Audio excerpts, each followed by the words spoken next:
Welcome to Nandini மண்சட்டி சமையல். இன்றைக்கி நம்ம பார்க்க போகிறது சூப்பரான சுவையான ரோட்டு கடையில் கிடைக்கக்கூடிய தக்காளி புதினா கொத்தமல்லி சட்னி தான் பார்க்க போகிறோம். இது ரொம்ப சுவையாக இருக்குங்க.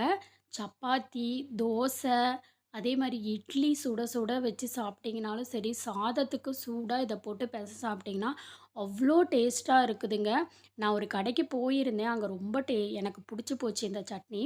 சரி, நம்ம ஏன் இதை உங்களுக்காக போடக்கூடாது அப்படிங்கிறதுக்காக தான் நான் அது எப்படி செய்யறதுன்னு கேட்டுட்டு உங்களுக்காக நான் இந்த வீடியோ போட்டிருக்கேன்.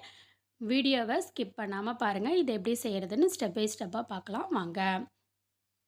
நான் ஒரு மண் சட்டி அடுப்பில் வச்சுருக்கேன். அது நல்லா ஹீட் ஆகிட்டதுக்கப்புறம் ஒரு டேபிள் ஸ்பூன் அளவு எண்ணெய் சேர்த்துக்கோங்க.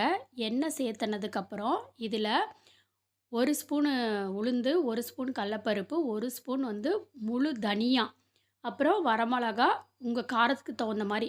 என்னுடைய வரமிளகா காரமாக இருக்கனால 1 சேர்த்துக்கிறேன். அதுக்கப்புறம் இதில் ஒரு பச்சை மிளகாய், இந்த அளவுக்கு ஒரு துண்டு மட்டும் இஞ்சி சேர்த்துக்கோங்க.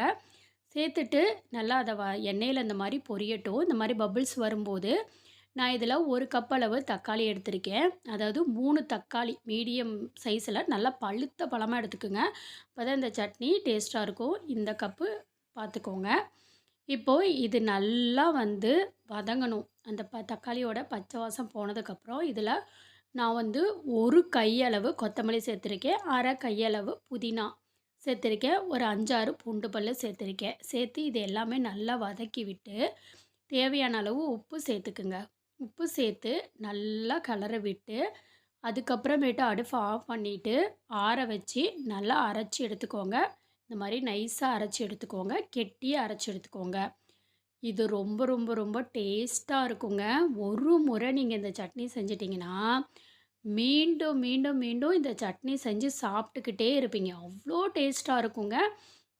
நண்பர்களே, நிறைய பேர் பார்த்தீங்க அப்படின்னா சேனலை சப்ஸ்கிரைப் பண்ணாமல் பார்த்துக்கிட்டே இருக்கீங்க.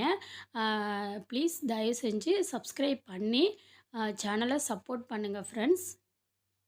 நன்றி.